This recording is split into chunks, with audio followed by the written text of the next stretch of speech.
제가 아이돌은 아닙니다.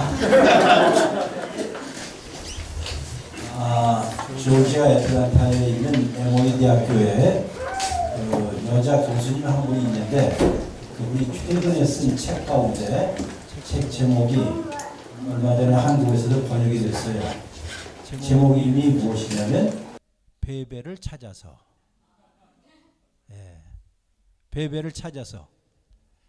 지금 우리 베베들 한번 손 들어보세요. 물어보겠습니다. 베베라는 이름이 어디 나오죠? 성경에 나오는 건 나도 알고. 자, 이렇게 우리가 신앙생활 할 때도 덮어놓고 신앙생활하지 말고 이게 무슨 뜻인가 하고 다 아시는데 이제 쑥스러워서 대답 안 하셨을 텐데 로마서 16장의 1절에 이런 말이 있어요. 사도 바울이 말하기를 내가 겐그레아 교회의 집사 일꾼으로 있는 우리의 자매 베베를 여러분에게 추천합니다. 그리고 그 다음 말이 여러분 로마에 있는 교회 교인들이요 주 안에서 성도들의 합당한 예절로 그 베베를 잘 영접하시고 그리고 그에게 소용되는 바를 도와줄지니 왜냐하면 베베는 여러 사람과 나의 보호자가 되었기 때문입니다. 아마 가장 멋진 타이틀을 갖고 있는 베베 중창단입니다. 다시 한번 박수 한번 해주실래요? 어디에 있는 말씀이라고요? 아니 그분들만 몇 장이요? 16장 1절과 2절에 있는 것이 바로 베베. 베베를 찾아서 제가 여기까지 왔습니다 오늘. 조금 전에 또 우리 장로님께서 소개해 주셨는데 기도하시는 장로님도 그렇고 한 2개월 반 정도 제가 미국에 다녀왔습니다. 아시는 분은 아시고 모르는 분은 모르시겠지만은 작년 이맘때쯤 44살에 내 사위가 갑작스럽게 죽고 그리고 이제 혼자 된 딸과 또 3명의 손자를 보러 저와 우리 집사람이 국제 파출분으로 타러 2개월 반 동안 잘 하고 돌아왔습니다. 아직도 마음이 아리지만은 그러면서 다시 한번 또 생각해 봤어요. 도대체 이런 일들이 우리 주변에 왜 일어날까? 하나님이 우리 삶의 구심점이고 하나님이 모든 것을 다 통제하신다고 하는데 왜 이런 일이 일어날까? 대답은 나도 잘 모르겠어요. 또 우리 주변에 있는 많은 분들 가운데 이런저런 일을 통해서 그것이 학업의 문제든지 가정의 문제든지 병고의 문제든지 사업의 문제든지 혹시라도 힘든 분들이 있다면 지금도 하나님께 이렇게 저렇게 불평해가면서 부르짖죠. 하나님 이게 어떻게 된 일입니까? 어떻게 잘 헤쳐나가야 합니까? 하는 것들이요. 오늘 제가 들어보니까는 우리 교회에서 함께 가는 교회에서 지난 계속해서 우리 목사님이 예수님에 관한 설교를 쭉 했다는 이야기를 들었습니다.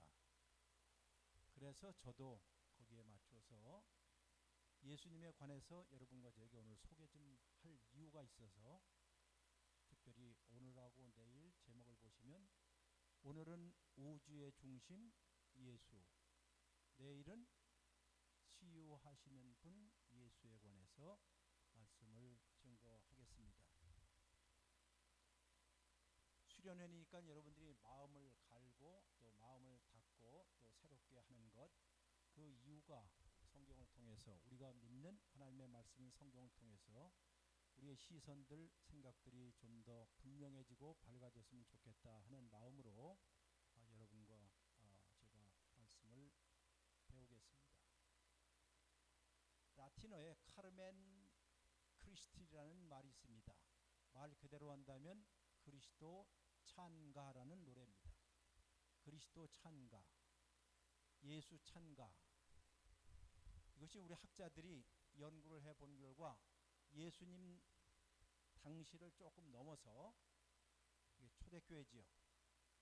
초대교회 아직도 교회당도 없고 사람들이 가정에서 동굴 가운데서 쉬쉬해가면서 신앙을 지키고 있었을 때 그들은 로마 제국의 시저가 우리의 주가 아니라 예수 그리스도라는 분이 우리의 주인이십니다를 고백하고 살았던 일군의 그리스도인들이 일종의 예수님을 찬미하는 시를 지었어요.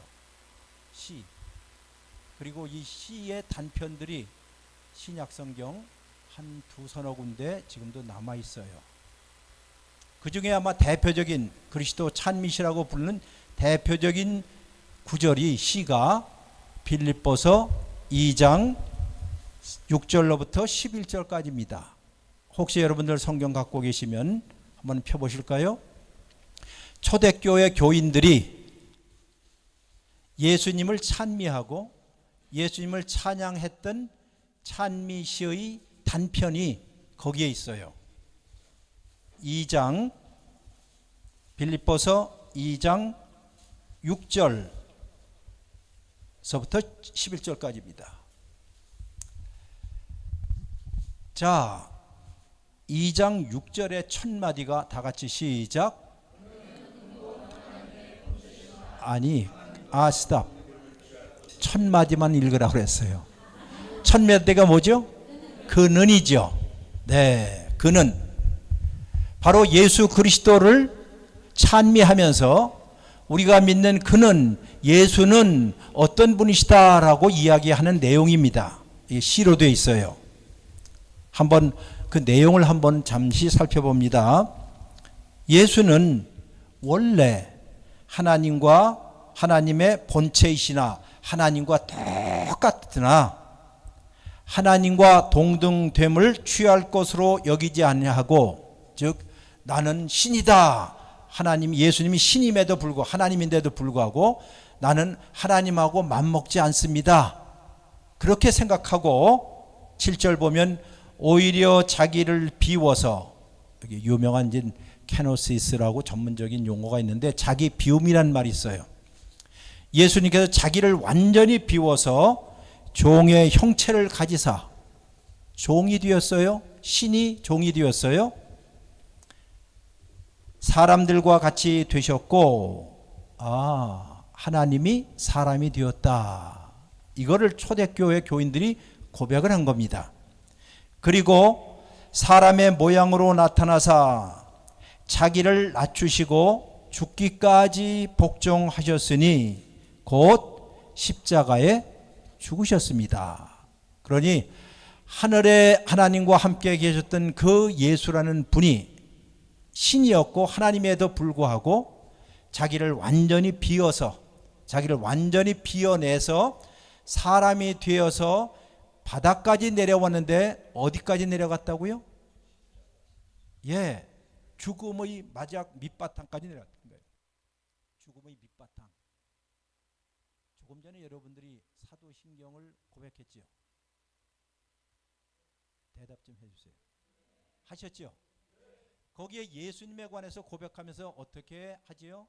그는 동정녀 마리아에게 나시고 본디오 빌라도에게 고난을 받아 십자가에 못 박혀 죽으시고 장사된 지, 그런데 장사된 지라는 말 다음에 전 세계에 있는 모든 기독교회 교인들이 다 고백하는 한 구절이 빠져 있어요. 한국에는 아마 여러분들이 자세히 보면 그게 뭐냐면 장사되어 그가 음부까지 지옥까지 내려가셨습니다 하는 구절이에요. He descended into the hell 이라는, 여러분이 혹시라도 외국에 나가서 그것이 뭐 미국 교회든지 영국 교회든지 뭐 독일 교회든지 네덜란드 교회든지 전 세계 어느 교회에 가서 예배를 드릴 때 사도신경을 외울 때마다 여기 화면에 꼭 띄어요. 뭘 띈다고요? 그가 십자가에 못 박혀 죽으시고 어디에요? 지옥에 내려가셨습니다 하는 말. 그걸 여러분과 제가 지금 고백한다는 뜻이에요. 왜 고백할까요? 이 고백이라는 게 왜 고백할까요? 오늘 여기에 있는 빌립보서 2장에 있는 것처럼 예수님이 저 밑바탕까지 내려가서 지옥처럼, 자, 여러분 지옥 가고 싶은 사람 없지요? 있어요? 그런데 지옥을 경험하는 사람 있지요? 우리는 이것을 무슨 지옥이라고 그러죠? 생지옥이라고 그러잖아. 살아서 지옥이라는 게 있잖아요. 정말 끔찍한 일들 당하는 거, 가정적으로나 사업적으로나 혹은 인간관계나 정말 끔찍한 일을 당할 때 우리는 지옥과 같다고 그러잖아요.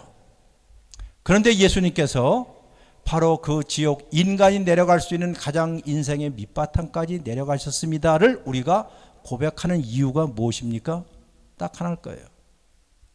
바로 거기에도 누가 계시다?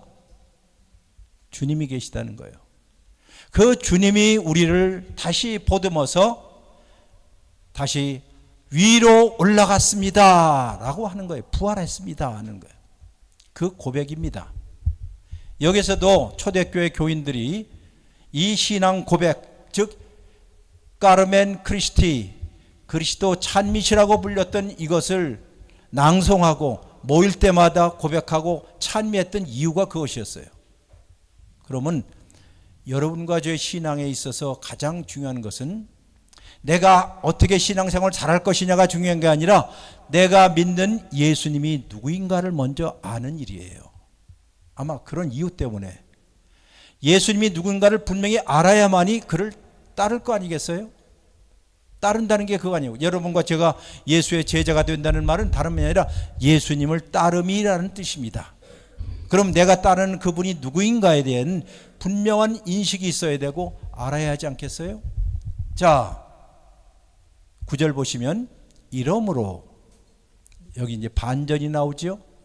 하나님이 그를 지극히 높여 모든 위에 뛰어난 이름을 주사 하늘에 있는 자들과 땅에 있는 자들과 땅 아래에 있는 모든 자들 모든 무릎을 예수의 이름에 꿇게 하시고 그의 모든 입을 예수 그리스도를 무엇이라? 주라 시인하도록 했다 이거. 자, 예수 누구요? 그리스도. 한번 여러분들의 신앙 그 교회에서 오래 생활을 하셨기 때문에 그리스도라는 말이 무슨 뜻이죠? 예? 네. 그리스도라는 말은 어느 나라 말입니까? 혹시 아시나요? 네, 그리스 말이에요. 헬라어 그리스 말입니다. 그런데 이 그리스도라는 말은 원래 구약에 있는 히브리어의 번역이에요. 그리고 그 히브리어에는 무슨 뜻? 무슨 말? 메시아예요. 메시아. 그러니까 예수 메시아라는 뜻이겠어요. 그러면 예수 메시아라는 뜻은 여러분과 내가 알고 있는 예수는 구약 성경 창세기부터 말라기까지 쭉 이야기했던 누구다? 메시아입니다. 그럼 그 메시아가 누굽니까? 구약에는 메시아들이 너무 많았어요. 우리가 뭐 정치적으로 정치적 메시아가 나타났다 뭐 이런 말 많이 하잖아요. 메시아는 왕적인 즉 왕권을 가지고 그의 백성들을 평화와 정의로 다스리는 사람이 원래 메시아였어요. 그러니 구약에 있는 왕들은 다 기름 부음 받은 누구다? 메시아들. 근데 다들 짝퉁이었어요. 다 가짜들이라는 거예요. 자기의 욕심 부리고 권력을 잡고 사람들을 함부로 하고 돈을 쟁취했던 그런 인간들이 구약에 있는 대부분의 왕들이었어요.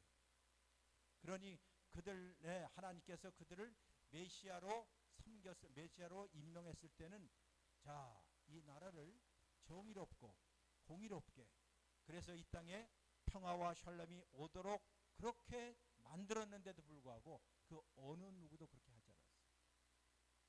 세월이 흘러 하나님의 백성들은 메시아를 갈망하기 시작했습니다. 그렇게 해서 오신 분이 누굴까요? 예수 그리스도예요.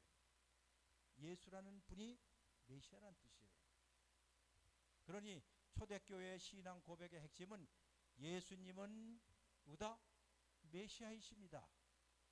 예수는 그리스도입니다. 한 걸음 더 나가서 오늘 본문에 있는 것처럼 예수는 누구다? 여보세요? 읽었잖아요. 방금. 아니 읽었잖아요. 예? 11절에 있잖아요. 모든 세상의 사람들의 이제 하늘에 있는 자나 땅에 있는 자나 땅 아래 있는 모든 사람들이 무릎을 꿇고 예수를 입으로 예수 메시아는 누구다? 다 같이요. 시작. 주 무슨 주? 술주? 무슨 주요? 주인주, 임금주라는 거예요. 그러니까 그 당시에 주라고 얘기했을 때는 이 1세기에 주라고 했을 경우에는 그 로마 제국의 유일한 주가 한 사람이 있어요. 누구요? 시저였지요. 로마의 황제가 주였어요. 황제를 중심으로 해서 전 국토 전 로마 제국이 구심점을 찾고 그분의 명령에 따라서 그분의 제도에 따라서 일사불란하게 돌아가는 것이 로마 제국이었어요. 현대 모든 법들도 지금 로마법에 따라서 지금 만들었다고 하잖아요. 그 정도로. 그런데 저 일군에 저 나사렛의 조그만 동네에 태어났던 예수를 메시아라고 할 뿐만 아니라 그가 만왕의 왕 만주의 주다라고 고백하는 거예요. 이게 초대교회의 그리스도인들이 고백했던 카르멘 크리스티, 즉 그리스도 찬미가의 한 부분입니다. 어디라고 그랬어요 지금요? 빌립보서 어디요? 2장 6절로부터 11절까지. 그런데 또 하나가 있어요. 또 하나가 바로 오늘 여러분과 제가 읽은 골로새서 1장 15절로부터 20절까지가 초대교회의 그 유명했던 그리스도 찬미시예요. 그리스도 찬미시. 예.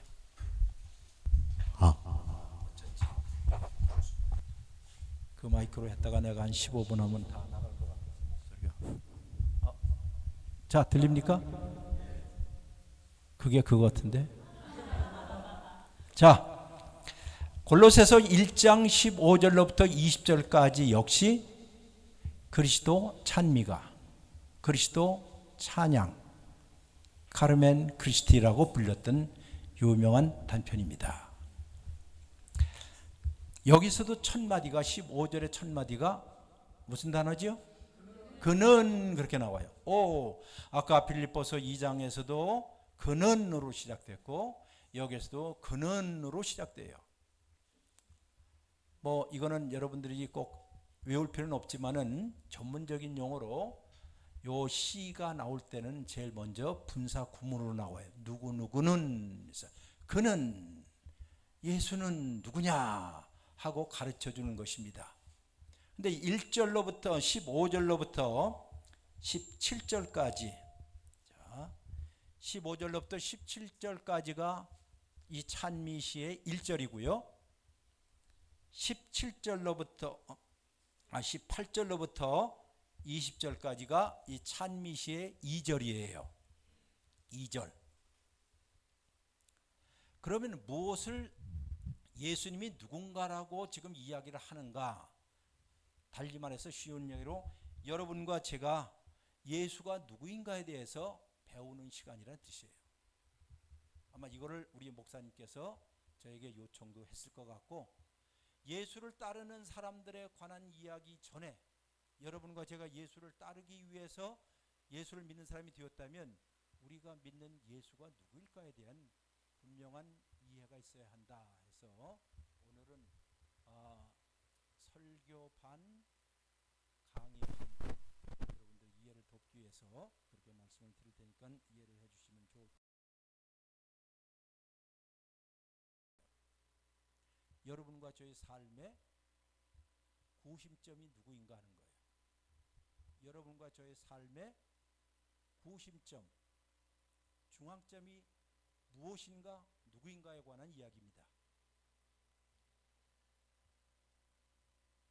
파이를 좋아하시는 분들, 아니면 피자를 좋아하시는 분들, 자, 파이를 좋아하시는 분은 오른발을 한번 굴러보세요. 별로 안 좋아해요? 그러면 피자를 좋아하시는 분 오른발 굴러보세요. 이 회죽은 전혀 나에게 도움이 되지 않군요. 자, 파이를 한번 생각해. 파이. 그런데 전도서에 보면 하루라고 하는 것, 하루라는 것은 하늘로부터 우리에게 주신 선물이라고 해요. 근데 하루를 파이에 비견해 보고 있습니다. 파이. 무슨 파이? 그러면 파이를 조각을 나눠야 할 거 아니에요. 자, 하루라는 파이에서 여러분이 파이를 나눕니다. 가장 큰 파이가 하루에서 어디에 해당될까요? 네? 잠이요. 잠도 되겠지. 잠 빼놓고 아마 일터지요.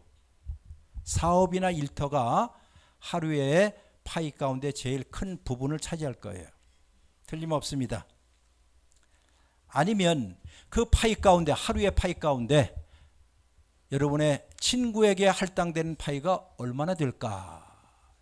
친구, 인간관계, 아내, 남편과 함께 사용하는 파이 하루에 얼마나 될까?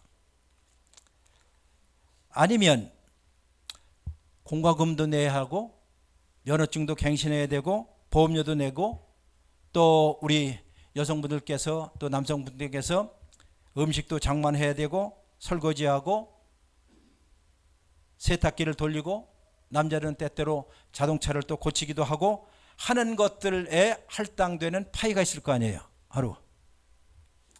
자, 이쯤 되면 파이가 거의 다 사용됐을 거예요. 여러분 계산을 잘 해보세요. 아마 그래도 좀 남는 몫이 있다고 한다면 그곳에 이것저것 자기가 하고 싶은 것들 다 갖다 집어넣을 거예요. 운동도 하고 영화도 보고 독서도 하고 미술 관람도 하고 친구와 커피도 마시고 아니면 더 고상하게 사시는 분이 있다고 한다면 뭣도 해요? 자원봉사도 하고 그렇잖아요. 그렇게 해서 이렇게 다 집어넣다 보면 남은 조각 충분치 않을 거예요. 그러면 몸과 마음도 지칠 겁니다.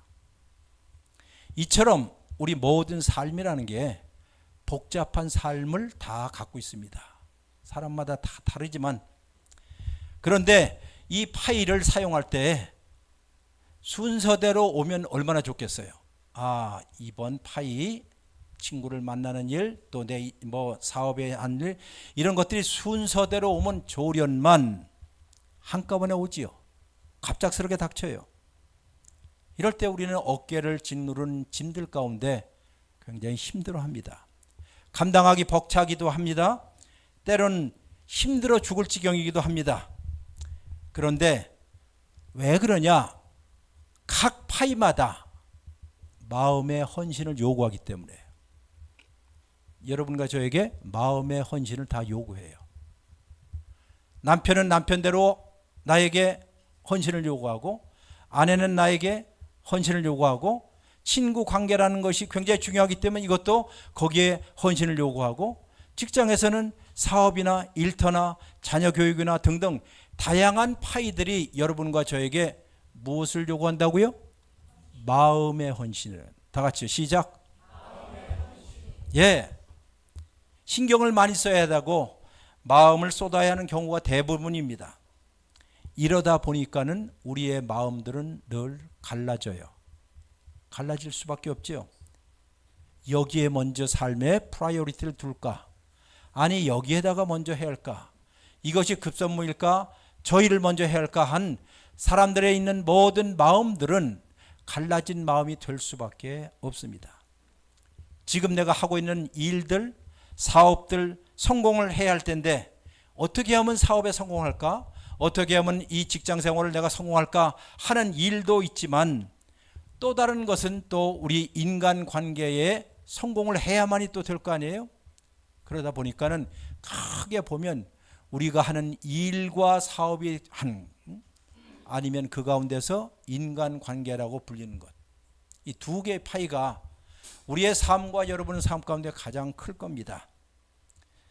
자, 그런데 여기에다가 다 집어넣으면 남는 파이가 별로 없어요. 왜냐하면 여러분과 제가 그리스도를 따르는 예수의 따름이라고 한다면 이것 말고도 해야 할 일이 있어요, 없어요? 뭐예요? 예를 들어서 궁핍한 가운데 있는 사람에게 더 신경을 쓴다든가, 배려를 한다든가, 아니면 경건 생활을 좀 더 해서 하나님과 가까이 가는 일들을 해야 하지 않겠어요? 예수를 따르는 사람이라고 한다면.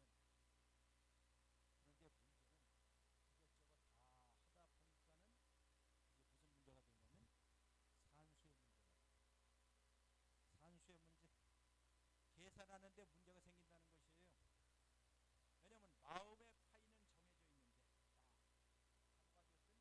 마음의 파이는 정해져 있는데 반드시 해야 하는 일과 아니면 하고 싶은 일들을 다 긁어모으게 되면 이미 정해진 마음의 파이의 용량이 넘어선다는 거예요.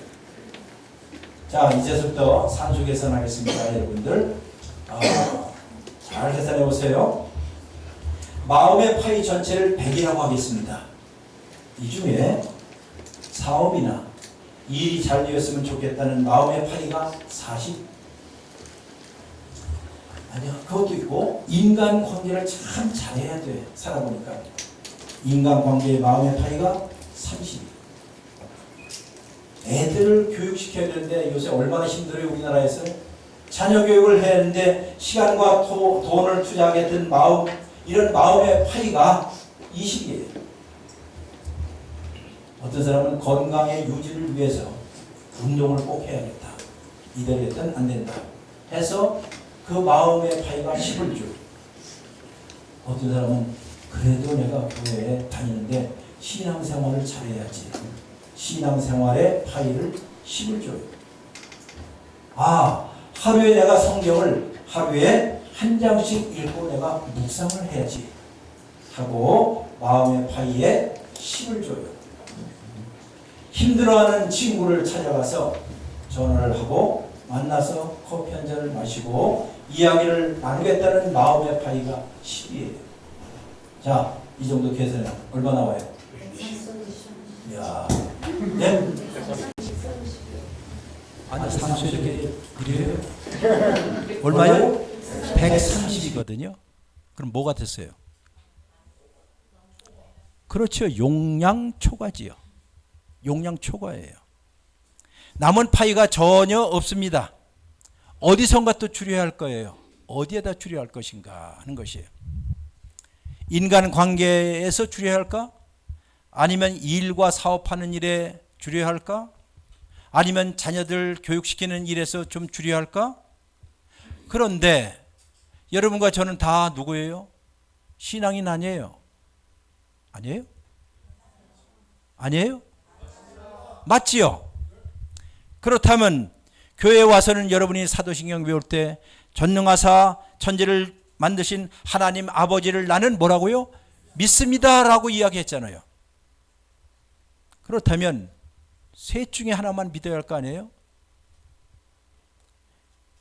인간관계를 성공시켜야 되는 이 믿음, 아니면 일과 사업을 성공시키고 또 번창해야겠다는 믿음, 아니면 하나님은 모든 것을 통제하시고 모든 것을 다 장악하신다는 창조주 하나님에 대한 믿음. 셋을 함께 갈 수는 없잖아요. 어떻게 하시겠어요? 사랑하는 사람의 행복이 여러분의 삶의 최고라고 한다면, 아니면 성공해서 사업에 성공하는 일이 최고의 가치라고 한다면, 만약에 그렇다면 여러분이 하나님을 창조주로 믿는 신앙인은 아닐 것입니다. 매우 충격적으로 들으셔야 돼요. 하나님을 믿는 창조주로 믿는 것은 아니에요. 왜냐하면 우리가 고백할 때 하나님은 모든 것을, 여기 모든 것을 만드시는 분이라고 고백하잖아요. 모든 것은 그 안에 다 들어가요.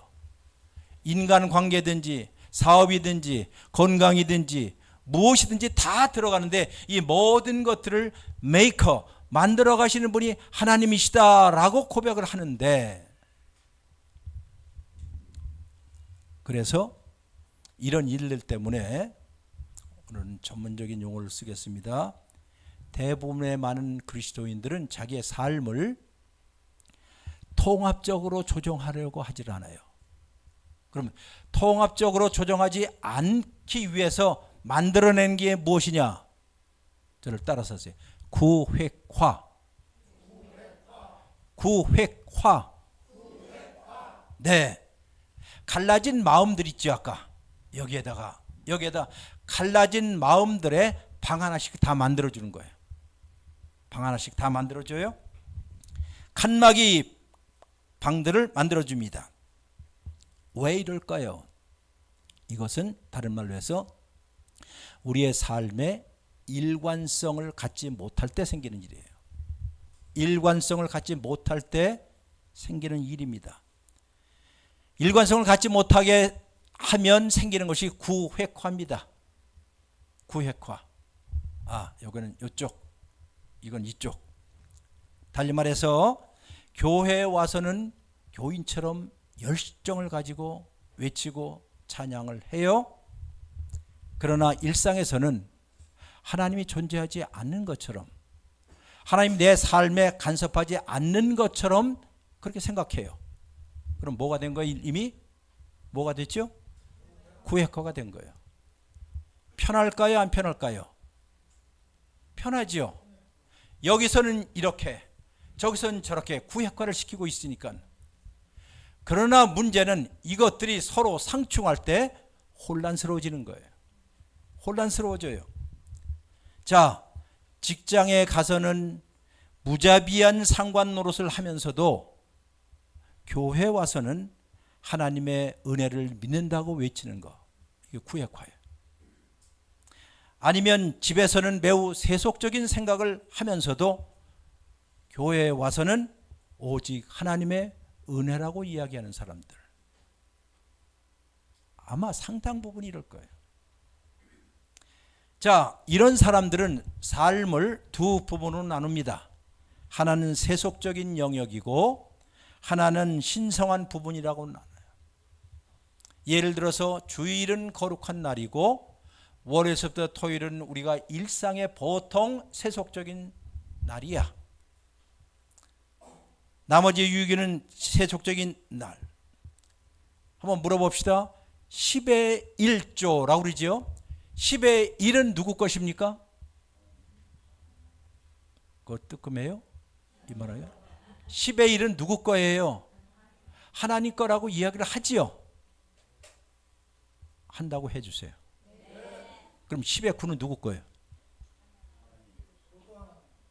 말은 잘하셔. 솔직하게 얘기해 보세요. 내가 10의 2를 하나님께 바쳤다 합시다. 그러면 나머지 10의 9에 대해서는 누가요? 내 책임, 내 거라고 생각하지 않아요? 일요일에 무슨 일이 있어도 교회에 잘 빠지질 않아요? 그러나 월요일부터 토요일까지 자기가 어떻게 살든 별로 하나님의 간섭 안 한다라고 생각하는 사람들, 이게 구획화예요. 그리고 대부분의 많은 그리스도인들이 이렇다는 거예요. 문제는 이런 신앙생활을 하면서 우리가 예수님을 따르는 삶, 예수님의 제자, 예수님의 따름이라고 이야기하는 것이 솔직한가 하는 문제예요. 그러니 우리의 삶의 영역이, 아까 파이 얘기했어요. 마음의 파이의 영역에는 다 따로따로 주님이 계셔요. 영주가 다 있다는 거예요. 영주들이 다 있어요. 그런데 이런 각 지역에, 우리 삶에, 우리의 생각에 각 영주들이 뭘 요구할까요? 충성을 요구해요. 바로 여기에서 갈등이 생깁니다. 예를 들어서 일터나 사업에서 여러분 사업을 하면 좀 더 공격적으로 해야 할 거 아니에요. 어그레시브 해야 사업이 될 거 아니겠어요? 그렇잖아요. 그런데 집이나 교회에서는 그렇게 어그레시브하게 공격적으로 해서는 돼야 안 돼요? 안 되지요. 안 돼요. 집이나 교회에서는 좀 더 친절하고 사랑스러워야 하고 다른 사람을 배려해야 할 겁니다. 에? 그런데 그런 친절과 사랑을 가지고 여러분이 일터에 갔어요. 사업장에 갔어요. 직장에 갔어요. 만약에 친절과 사랑을 가지고 그쪽에 가면 여러분의 사업, 일터 망할 수도 있어요. 그렇잖아요. 망할 수도 있습니다. 그런 두려움이 와요. 사랑이니 친절이니 배려니 이런 것들은 교회나 집에서 필요한 것이지 직장이나 사업터에서는 필요한 것이 아니라고 생각을 합니다. 달리 말해서 우리도 모르게 이중잣대로 이 세상을 살아가요. 믿지 않는 사람들은 상관없어요. 그렇게 살든.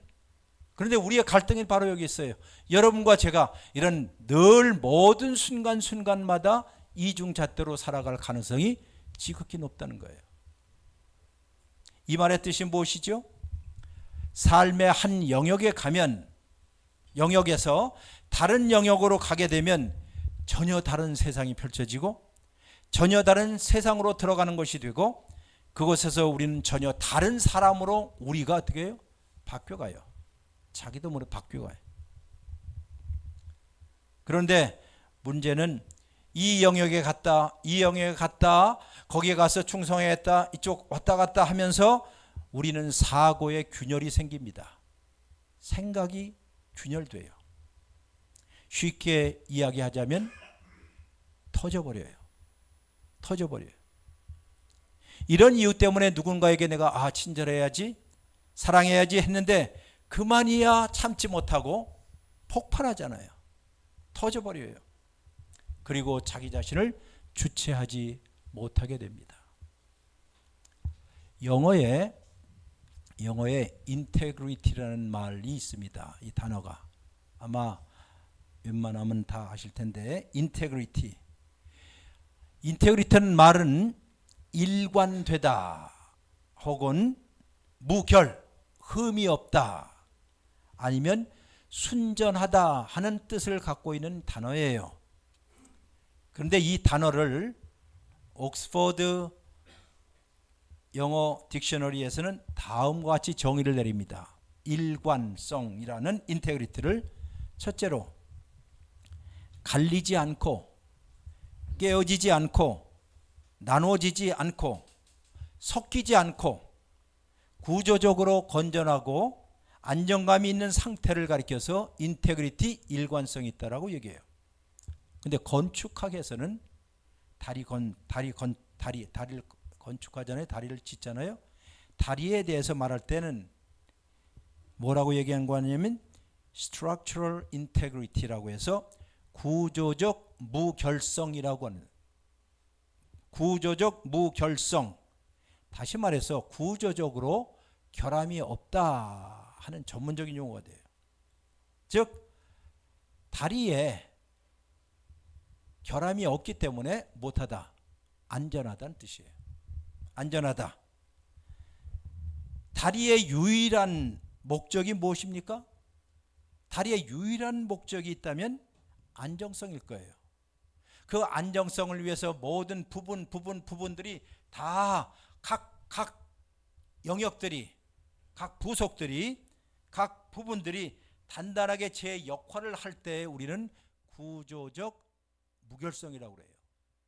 즉 인테그리티라는 말을 그렇게 써요. 건축학에서. 그런데 사람에게 사용할 때는 또 있습니다. 도덕적인 즉 인테그리티는 일관성이라는 말은 건전한 도덕적 가치를 지니고 있다는 뜻입니다. 예를 들어서 저 사람은 모럴 인테그리티가 있어 도덕적인 일관성이 있어 라고 이야기할 때 그는 주변 환경에 따라서 이리저리 자기의 입장을 바꾼다 안 바꾼다? 바꾸지 않는다는 뜻이에요. 바꾸지 않는다는 거예요.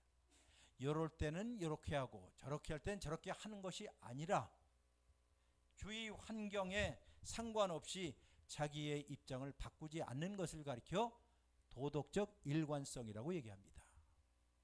자, 그러니까 일관성이라는 말이 건축에서 사용할 때나 개인의 도덕적인 영역에서 사용할 때나 똑같아요. 그러면 이것을 우리 사람에게 우리 그리스도인들에게 적용할 경우에 다 됩니다. 도덕적으로 여러분이 고결하고 순결하고 마음이 갈라지지 않고 섞이지 않고 나눠지지 않고 하려면 무엇이 없어야 돼요? 아까 칸막이가 없어야 돼요. 칸막이가 없어야 돼요. 칸막이가 없어야 돼요. 왜냐하면 이 일관성이라는 이 단어는, 이 인테그리티라는 단어는 통합한다, 종합한다는 인테그레이션이라는 단어와에서 파생된 단어인데요. 일관성이라는 것은 우리의 순결의 정점, 기어 올랐다는 뜻을 말합니다. 즉 우리의 삶의 모든 부분들이 각자 따로따로 놀지 아니하고 이것을 하나로 종합해서 통전적으로 통합적으로 생각하고 바라볼 때 우리는 이 사람은 통전적 통합적 생각을 갖고 있구나라고 이야기하는 거예요. 이게 우리 그리스도인들에게 왜 중요한가 하는 말씀을 드립니다. 덴마크의 위대한 철학자 중에 하나가 들어보셨을 거예요. 소렌 키에르케고르라는 사람이 있어요. 이 사람이 말하기를 이런 말해요. 순결한 마음, 일관된 마음을 갖는다는 것은 한 가지에만 뜻을 둔다는 뜻입니다. 한 가지에만. 그런데 문제는 여러분과 저의 삶은 다양한 쪽으로 우리를 찢지요. 여기서 오라고 하고 우리의 삶은 이쪽에서 찢기도 하고 해서 우리를 끌어당기는 인력들이 굉장히 주변에 많다는 것이에요.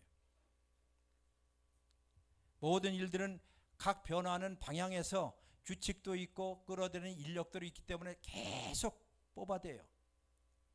그러면 우리가 이 모든 일들, 여기 오늘 성경에 나오는 것처럼 모든 일들 가운데서 오로지 한 가지의 뜻을 둘 수 있을까요? 하는 질문이에요. 이게 바로 예수를 따르는 사람들이 꼭 생각해야 할 일들 중에 대답이 있을 겁니다. 대답이. 여러분이 잘 알 수 있을지 없을지는 잘 모르지만은 오늘 성경 어디 읽었죠? 골로새서 1장 15절로부터 20절까지 읽었죠? 예.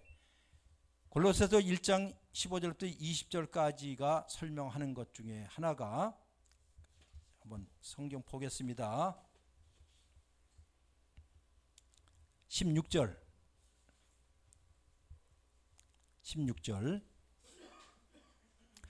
만물이, 여기 만물이라는 것은 all things, 모든 것들, 보이는 것이나 보이지 않는 것이나 이 세상에 있는 모든 일들은 누구에게서 창조돼요?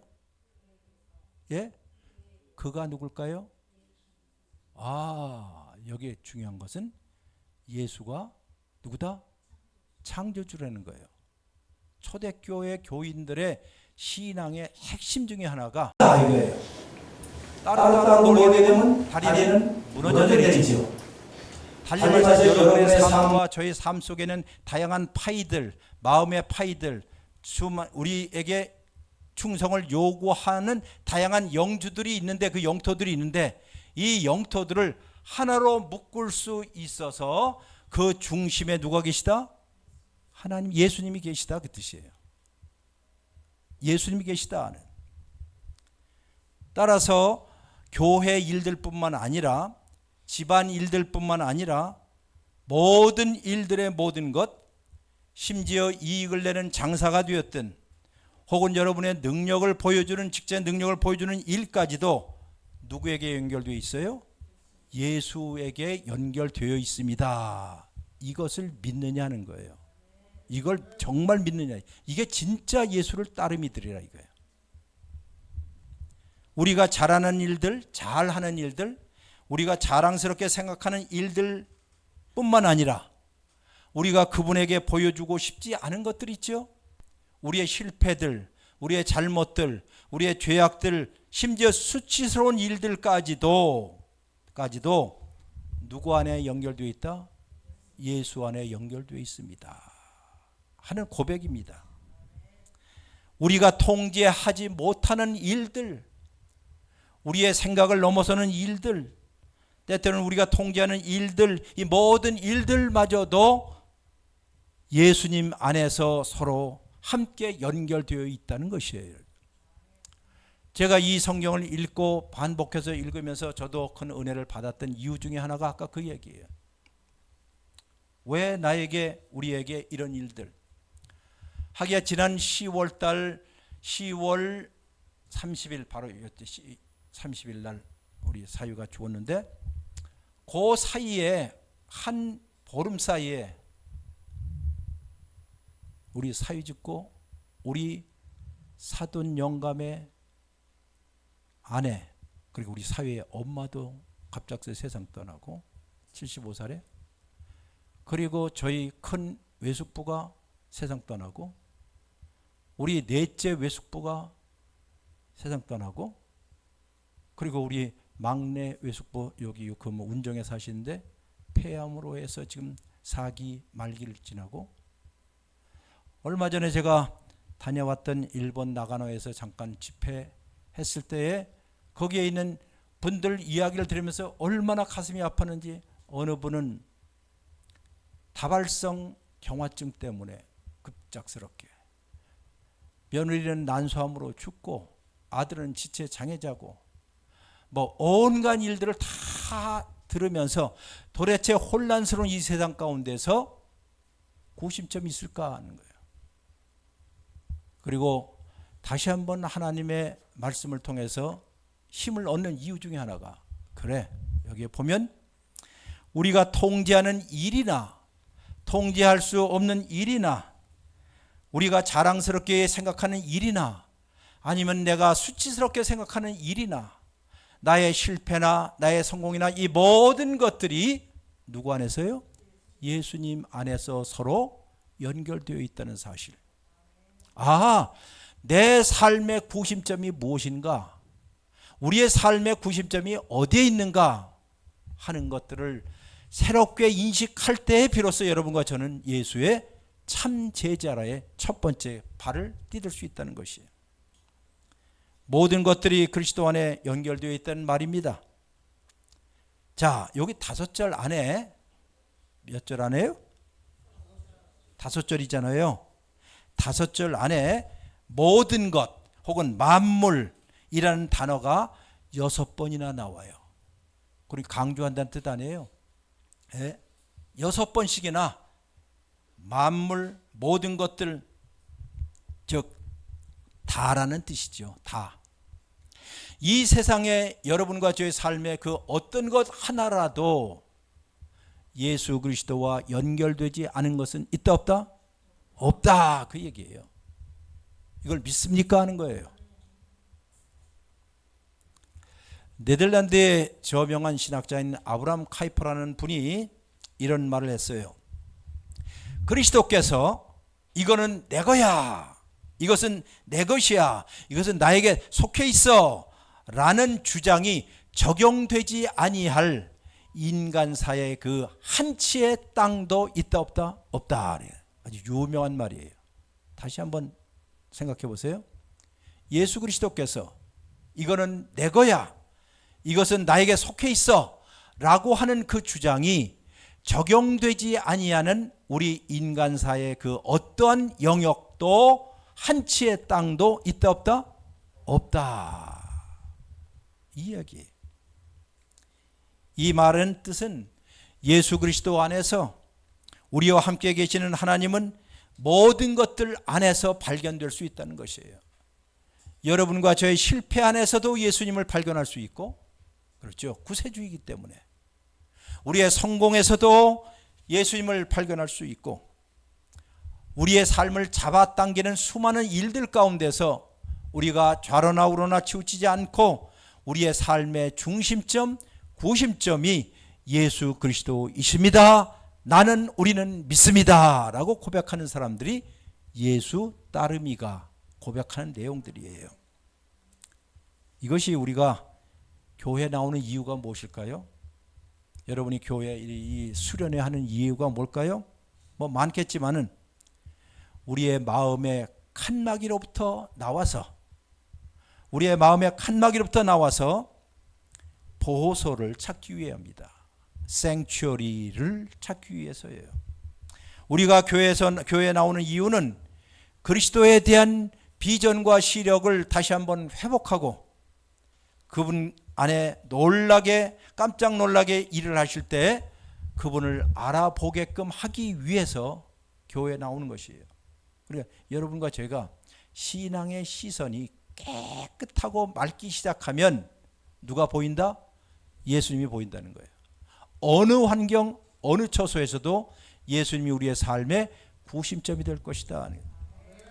그분은 저녁 식사 자리에도, 아니면 우리의 갓난아기의 출생에도, 아니면 첫 키스에도 누가 나타나요? 예수님이 나타나. 그분은 시장에도, 일터에도, 심지어 갈라진 가정 가운데서도, 힘들어하는 가정 가운데서도, 갈등 속에서도, 전쟁터에서도, 사륙의 평원에서도 그분은 계십니다 하는 뜻이에요. 바로 그때에 여러분과 저의 시력은 그분을 알아보기를 주의 이름으로 축원합니다. 즉 우리의 구심점이 그분이라는 사실들을 다시 한번 확인하면서 우리는 꿋꿋하게 걸어갈 수 있을 것이에요. 여러분, 한 가지를 추구한다는 게 바로 이런 뜻입니다. 좀 됐지만은 2006년 바로 10월 3일에 일어났던 일이에요. 미국 펜실베니아 랭캐스터라고 한다면 소위 여러분 아미시 피플들, 까만 모자 쓰고 마차 타고 다니는 사람들 알지요? 봤죠? 영화에서도. 예, 그 아미시 피플들이 살고 있는 마을에서 일어난 일이었습니다. 실제예요. 우유 배달부였던 32살의 찰스 로버트이라는 사람이 그 동네에 사는 아침 10시경에 한 학급밖에 되지 아니하는 이 학교, 아미시 학교로 들이닥쳤습니다. 9mm 권총하고 12구경 산탄총하고 600발의 총탄으로 중무장한 채 플라스틱 끈과 줄을 가지고 아이들 수업 시간에 들이닥친 거예요. 아미시 애들. 그 교실은 6살서부터 15살까지의 어린 아이들이 함께 공부하는 한 학급이었습니다. 이 로버트가 들어서자마자 11명의 어린 아이들을, 여자 아이들을 로프로 다 묶었습니다. 그리고 세워놓고 총살을 하려던 참이었습니다. 그 중에 13살짜리 소녀 마리안 피셔가 앞으로 나와 아저씨 나를 쏘세요 그랬어요. 나를 쏘세요.